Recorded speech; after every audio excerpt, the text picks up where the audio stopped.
오늘은 교회 전례 달력으로 성령 강림 후 두 번째 주일입니다. 저는 매주일 교회력에 따른 성서 일과표가 제시하는 본문을 따라서 증언을 하고 있습니다.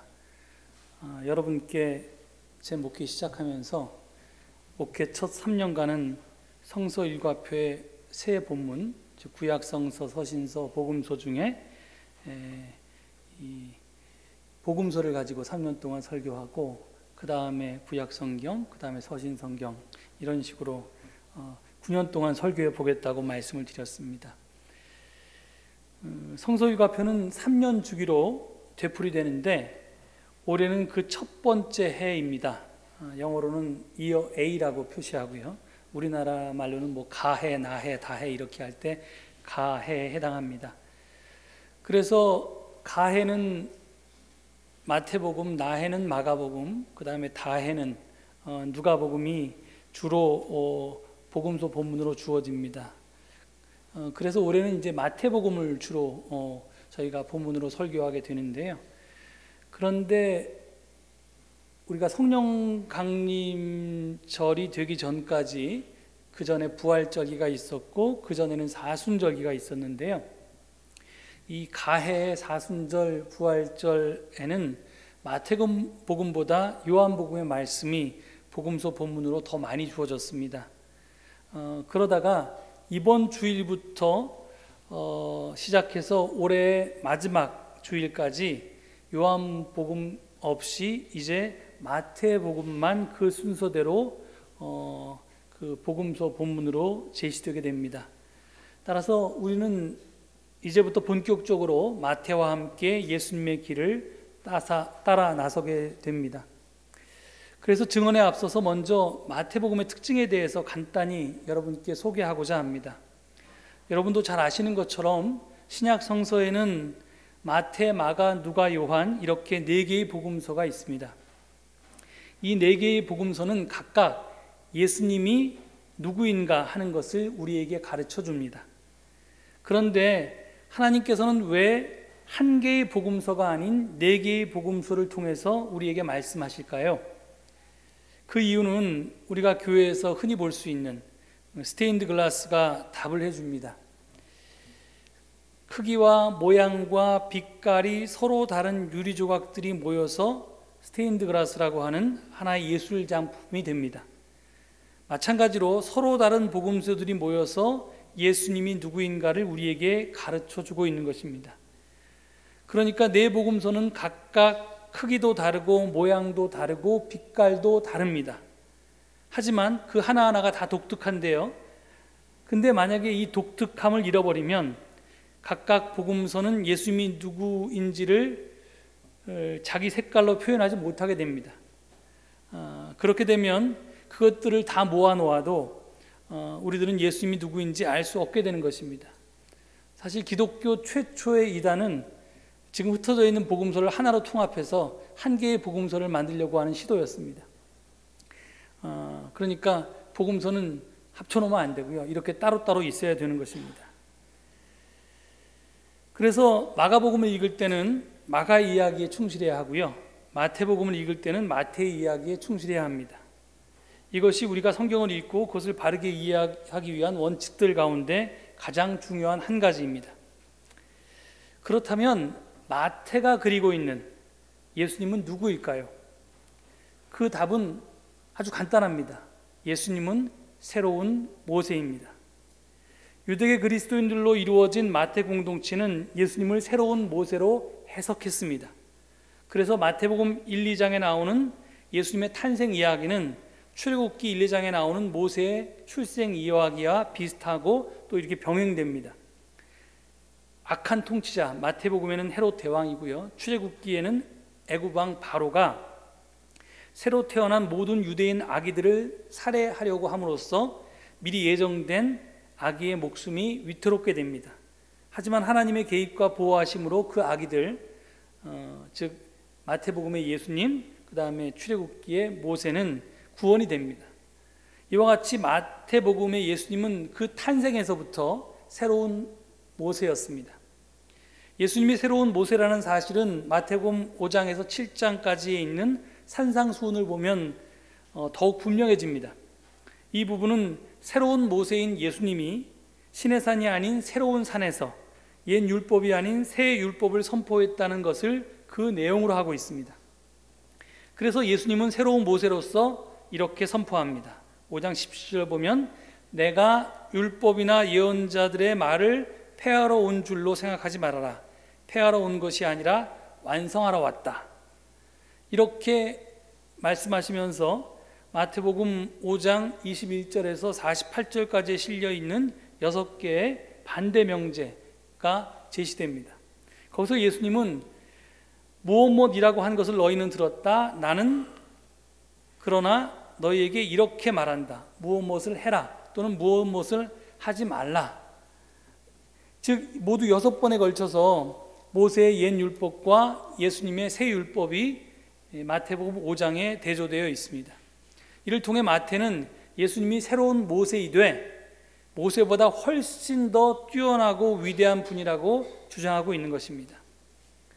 여러분도 아시듯이 모세의 율법은 토라, 즉 이 오경에 다 들어있습니다. 이 오경은 모세오경이라고 불리는 건 우리 구약 성서의 처음 5권의 책인데요. 창세기, 출애굽기, 레위기, 민수기, 신명기. 전통적으로 이 5권의 성경은 모세가 썼다고 그렇게 알려져 있습니다. 사실은 그렇지 않지만 하여튼 그렇게 알려져 있습니다. 그래서 마태도 자기의 복음서를 쓰면서 여기저기 흩어져 있던 예수님의 가르침을 5군데로 묶어 놓았습니다. 이렇게 해서 마태는 모세가 오경을 썼듯이 예수님도 5번에 걸쳐서 당시의 사람들에게 긴 가르침을 주셨다고 한 것입니다. 5장에서 7장까지의 산상 설교, 10장 11장의 파견 설교, 13장의 비유 설교, 18장 19장의 공동체 설교, 그리고 24장 25장의 심판, 종말론 설교가 그것들입니다. 그러니까 마태복음 5장서부터 25장까지는 새로운 5권의 오경인 셈입니다. 그중 맨 처음에 산상 설교는 올해 주연절 때 이미 우리가 차례대로 살펴보았습니다. 오늘부터 4주간 동안은 2번째 파견 설교를 살펴보게 됩니다. 파견 설교는 10장서부터 시작되지만 바로 앞에 놓인 9장 35절에서 38절의 말씀은 예수님의 활약상을 요약하고 제자들의 협조 필요성을 강조하는 이른바 집약문의로 되어 있습니다. 여러분 오늘 읽으셨지만 제가 다시 한번 읽어보면요, 예수께서는 모든 도시와 마을을 두루 다니시면서 유대 사람의 여러 회당에서 가르치며 하늘나라의 복음을 선포하며 온갖 질병과 온갖 아픔을 고쳐주셨다. 예수께서 무리를 보시고 그들을 불쌍히 여기셨다. 그들은 마치 목자 없는 양과 같이 고생에 지쳐서 기운이 빠져 있었기 때문이다. 당시 유대인들의 처지를요, 마태는 목자 없는 양과 같이 고생에 지쳐서 기운이 빠져 있었다라고 전하고 있습니다. 이를 영어 성경은요, in trouble and helpless 이렇게 번역하고 있습니다. 아주 짧지만 분명한 건데요, 문제 가운데 있었고 고난 가운데 있었고 그 다음에 도움 없이 있었다, 이런 말입니다. 이는 출애굽 당시 바로의 압제 밑에서 씨름하던 히브리 노예들의 처지와 비슷합니다. 지금 예수님은 새로운 모세로서 저들을 불쌍히 여기시고 저들의 온갖 질병과 아픈 마음을 고쳐주십니다. 그래서 가는 곳마다 하나님 나라를 이루십니다. 그런데 9장 37절을 보면 추수할 것은 많은데 일꾼이 적다고 합니다. 도움을 필요로 하는 사람들은 많은데 도와줄 사람이 모자라다는 뜻입니다. 그래서 예수님은 자신의 일을 도울 협력자를 필요로 하십니다. 그래서 하나님 나라 운동을 함께할 동지들을 찾으십니다. 이런 이유로 12 제자를 부르시고 그들을 사도로 파견하십니다. 이 장면에서 우리가 주목해야 할 것들이 몇 가지가 있습니다. 첫 번째는 하나님은 인류의 구원을 성취하기 위해서 언제나 협력자를 필요로 하신다는 것입니다. 협력자는 곧 동역자를 뜻합니다. 영어로 하면 뭐 파트너나 코워커 정도 됩니다. 성 어거스틴은 나 없이 나를 창조하신 하나님은 나 이씨 나를 구원하신다 라고 말했습니다. 나 이씨 나를 구원하신다는 말은 나 없이 나를 구원하지 않는다 또는 못한다는 말입니다. 즉 하나님은 인간 없이 인간을 구원하지 않으십니다. 반드시 동역자를 필요로 하십니다. 동역자가 있어야만 하나님의 구원 사역은 비로소 완성될 수 있는 것입니다. 둘째, 그래서 예수님은 당신의 동역자로 제자들을 부르시는데요, 제자들이 예수님을 스승으로 먼저 모신 것이 아니라 예수님이 그들을 제자로 삼으셨습니다. 이것이 중요합니다. 즉 주도권, 이니셔티브가 예수님께 있습니다. 이것은 예수님이 12제자를 사도로 파견한 것에서 분명히 드러납니다. 파견하다의 주어는 언제나 예수님입니다. 예수님은 파견하는 사람이고 제자는 파견받은 사람입니다. 사도라는 뜻의 헬라어 아포스톨로스는 파견받은 사람이라는 뜻입니다. 이렇듯 제자의 본질은 파견받음에 있습니다. 또한 이 파견받은 자는요, 파견되어서 자기가 하고 싶은 일을 마음대로 하는 것이 아니라, 즉 자기 일을 하는 것이 아니라 자기를 파견한 자의 뜻을 따라서 그분의 일을 해야만 합니다. 세 번째로, 저들은 자격이 있어서 제자로 택함을 받고 사도로 파견된 것이 아니라는 것입니다. 본문이 길어져서 제가 주보에서는 생략했지만 마태복음 10장 2절에서 5절에 실려있는 그 제자들의 명단을 쭉 보면요, 예수님이 제자로 부르신 사람들의 면면을 살펴보면 저들은 하나같이 잘난 사람들이 아니었습니다. 예수님은 사회적으로 능력 있고 학식 있는 사람들을 제자로 뽑지 않으셨습니다. 그들은 뭐 어부나 열혈당원이나 세리나 당시 사회의 밑바닥 사람들이었고요, 하나같이 별 볼 일 없는 사람들이었습니다. 대통령이 특사를 뽑아서 보낼 때는 잘난 사람을 뽑아서 보내기 마련입니다. 적어도 대통령의 의중을 분명히 깨닫고 그의 뜻을 정확히 전달할 수 있는 사람이어야 특사가 될 수 있습니다. 그런데 이 사도란 말은 전권대사란 말인데요, 특사란 말입니다. 근데 당신의 전권대사를 할 수 있는 이 사도들을 뽑으실 때 예수님은 그렇게 하지 않으셨습니다. 만약 자격 있는 사람이 뽑히면 우리는 그것을 능력이나 실력이라고 합니다. 반대로 자격 없는 사람이 꼼수를 통해서 뽑히면 우리는 그것을 부정이라고 하고 적폐라고 합니다. 그런데 자격이 턱없이 부족함에도 불구하고 그에게 큰 일이 맡겨지면 우리 그리스도인은 그걸 은혜라고 표현합니다. 은혜는 값없이 주어지는 선물입니다. 뇌물도 아니고요, 그냥 하나님께서 우리에게 아무런 대가를 바라지 않고 맡겨주시는 선물입니다. 선물을 받은 자는 마땅히 기뻐해야 하고 감사해야 합니다. 그리고 그것이 진정한 선물이다, 이것이 하나님께서 나에게 주시는 다른 게 아니라 정말 값없이 아무 대가를 바라지 않고 나에게 주신 것이다, 이런 것을 깨달은 자는 값없이 거저받은 것을 값없이 거저줄 수 있습니다. 왜냐하면 처음에는 받는 것이 기뻤지만 나중에는 받는 것보다 주는 것이 더 기쁘다는 것을 알게 되기 때문입니다. 이렇듯 값없이 베푸는 것이 사도들의 자세입니다. 우리 그리스도인들은요, 예수님의 제자고 하나님 나라 건설을 위해 이 세상에 파견받은 사도들이라고 할 수 있습니다. 그런데 우리가 그리스도인 된 것이 우리의 공로 때문입니까? 우리가 그럴 만한 자격이 있습니까? 지금 우리나라 국회에서 인사청문회가 한창인데 만약 하나님과 예수님께서 인사 원칙을 정하고 그 원칙에 따라서 우리의 자격을 심사하신다면 과연 우리 중 몇 명이나 택함을 받고 파견을 받을 수 있겠습니까? 우리가 그리스도인으로 택함받고 또 제자나 사도로 파견받은 것은 전적으로 하나님의 은혜요 선물입니다.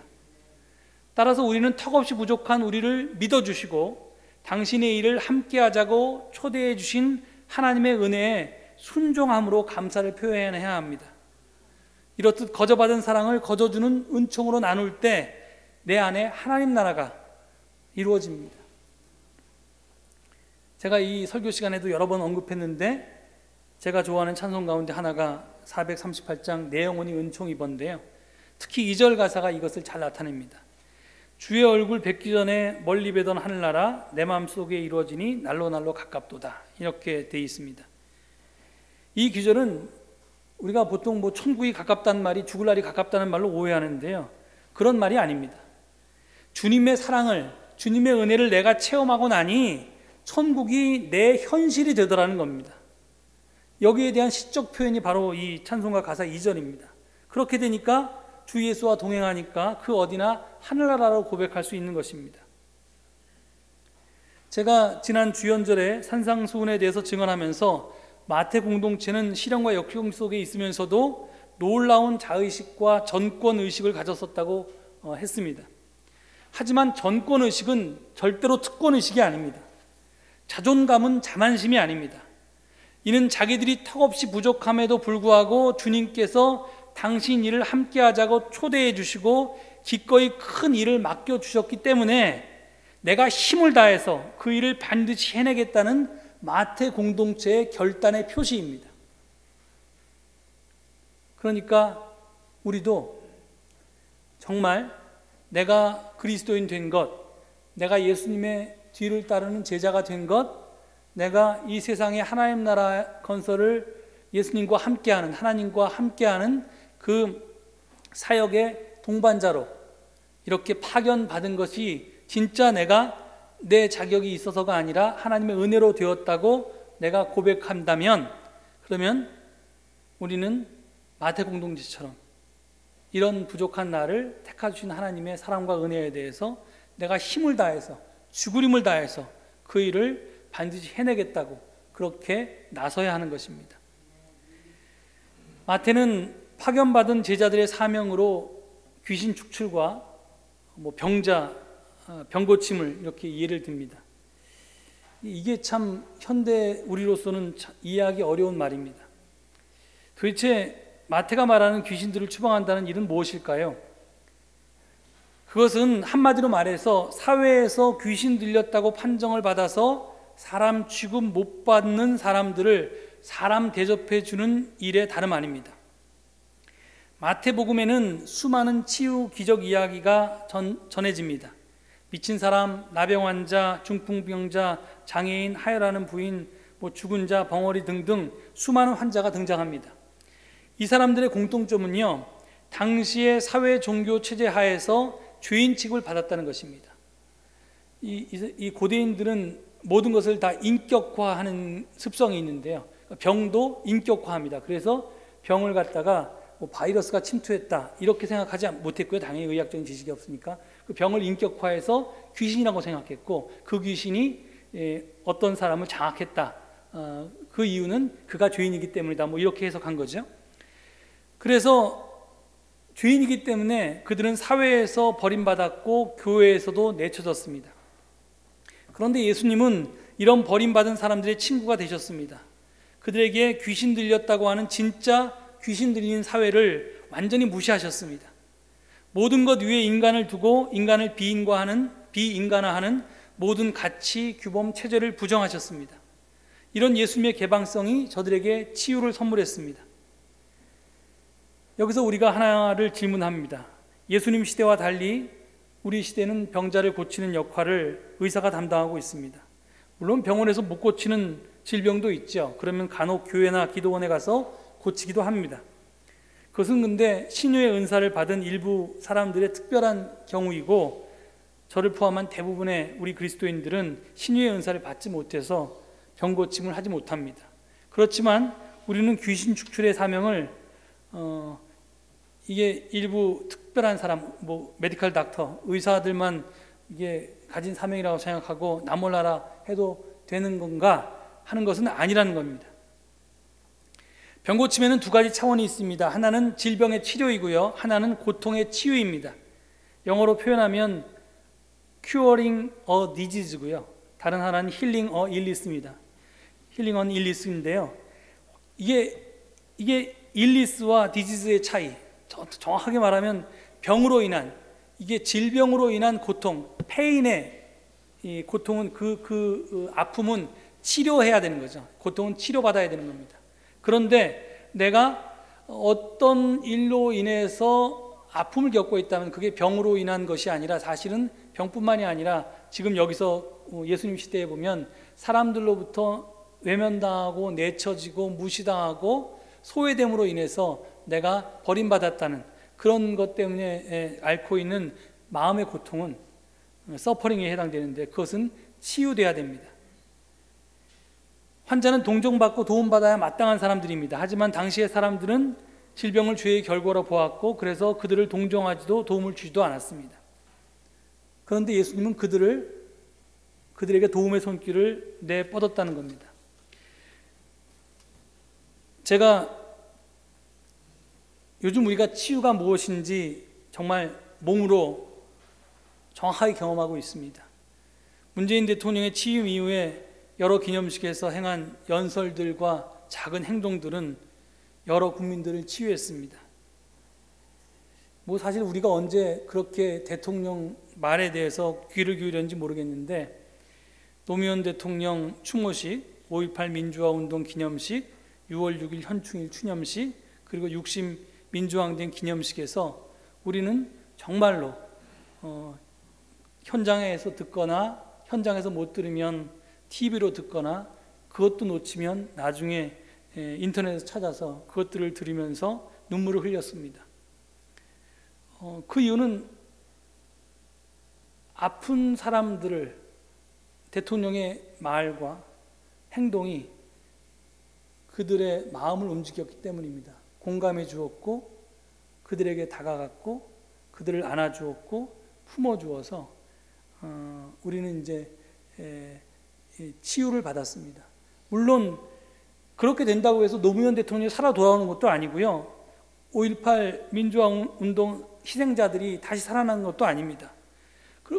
이게 치료가 되는 게 아닙니다. 하지만 그것으로 인해서 상처받았던 많은 국민들은 치유를 경험했습니다. 제가 앞에서 치료와 치유가 다르다고 했습니다. 치료는 질병에 초점이 있고 치유는 사람의 초점이 있습니다. 그래서 의사는 환자의 통증을, 즉 병을 치료하는 데 초점을 두지만 사도는 병이 아니라 환자 자체의 고통, 사람의 관심을 두고 그 사람의 고통을 이해하고 보살펴서 치료하는 데 초점을 둡니다. 따라서 우리는 이 치유를 매일매일 행할 수 있습니다. 비록 우리가 의사가 아니지만 상처받은 이웃에게 다가가서 그들을 보듬어주고 품을 수 있는 것입니다. 이것이 우리가 이 세상 속에서 예수님의 파견받은 사도로서 해야 할 일입니다. 제가 취임식 때 소인은 질병을 고치고 중인은 사람을 치료하고 대인은 국가와 사회를 치료한다는 말을 인용했었습니다. 저는 우리 서울제일교회가 국가와 사회를 치료하는 대의의 역할을 잘 감당해 왔다고 감히 자부합니다. 그런데 그런 가운데서 우리가 외부에만 관심하느라고 내부에는 무관심하지 않았나를 반성하게 됩니다. 우리가 주님의 명령을 수행하기 위해서 먼 곳만 바라볼 것은 아닙니다. 가까운 곳에서부터 시작을 해야 합니다. 큰 일을 해야 한다는 명분에 치우쳐서 가까운 이들을 소홀히 하는 이들이 아주 많습니다. 도스토옙스키는요, 그리스도인은 온 세상을 사랑한다고 말하면서도 가장 가까운 사람을 사랑하지 못한다고 말한 바 있습니다. 온 세상을 사랑하는 것은 추상입니다. 가까운 사람을 사랑하는 것은 구체입니다. 우리는 추상적인 사랑을 해도 구체적인 사랑을 잘 못합니다. 우리 몸의 수고가 따라야 하는데 그걸 잘 못한다는 겁니다. 그런데 오늘 본문 말씀을 보면 10장 5절 6절을 보면 예수님께서 12제자를 파견하시면서 이렇게 말씀하셨습니다. 이방 사람의 길로도 가지 말고 또 사마리아 사람의 고을에도 들어가지 말아라. 오히려 길 잃은 양떼인 이스라엘 백성에게로 가거라. 이 말은 이방 사람이나 사마리아 사람을 배제라는 말이 아닙니다. 가까운 곳에서부터 따뜻하게 너의 사랑을 전하라는 뜻입니다. 사랑은 그렇게 확산되어 가는 것입니다. 오늘 마침 우리가 2017년 상반기 세교 환영식을 합니다. 실로 오래간만에 하는데요. 우리가 이 환영식을 맞아서 물론 우리가 이제까지 해왔듯이 사회와 국가를 치유하기 위해서 우리의 관심을 교회 밖에 돌리면서 그 어려움 당하는 이웃에게과 함께 눈물 흘리고 그들의 어려움에 동참하는 것도 계속해야겠지만 동시에 우리 교회 내에 있는 내 옆에 있는 우리 교우들을 구체적으로 사랑할 수 있었으면 좋겠습니다. 그들의 어려움이 무엇인지 우리가 진정 어떻게 해야지 서로 형제 자매처럼 이 교회를 하나님을 아버지로 모신 한 가족으로서 같이 도움을 주고받으면서 살 수 있는지, 어떻게 하면 이 교회 공동체가 하나님 나라가 될 수 있는지, 그것서부터 우리가 시작해야 한다는 것입니다. 거기서부터 우리 교회는 여기서 하나님 나라를 먼저 이루고 그 하나님 나라를 세상으로 확장해 나가는 공동체입니다. 오늘 제가 지난번 취임사에서 우리 서울제일교회가 이 사회의 꼴찌들과 약자들을 섬기는데 제일 가는 교회, 하나님 나라 운동에 제일 열심인 교회가 될 수 있었으면 좋겠다, 이렇게 제 희망을 밝혔었는데요. 이제 하나 더 합니다. 우리가 우리 교회 내부의 사람들에게 관심하고 하나님께서 나의 옆에 보내신 내 이웃들을 사랑하는데도 제일 가는 교회가 될 수 있기를 간절히 축원드립니다. 기도하시겠습니다. 하나님, 자격이 없는 저희를, 부족한 저희를 그리스도인 되게 하시고 제자로 택해 주시고 사도로 파송해 주시니 감사합니다. 우리는 힘도 없고 능력도 없지만 하나님께서 우리를 믿고 큰 일을 맡기셨으니 감히 죽을 힘을 다해 그 일을 감당하고자 합니다. 도와주시옵소서. 지난 60여 년 동안 이 교회를 통해 이 한국 사회와 이 나라를, 이 민족을 치유하는 일에 앞장서게 하시니 감사합니다. 앞으로 이 일을 계속하면서도 또 그만한 노력을 우리 내부에서 쏟아서 내 옆에 있는 교우들을 사랑하고 돌보고 품고 가족 삼는데 게으르지 않은 저희들이 되게 하옵소서. 그래서 교회 안이나 밖이나 언제 어디서나 그리스도의 사랑을 전하는 사도로서 부족함이 없는 저희들 되게 인도하여 주시옵소서. 감사드리며 예수 그리스도 이름 받들어 기도 올립니다. 아멘.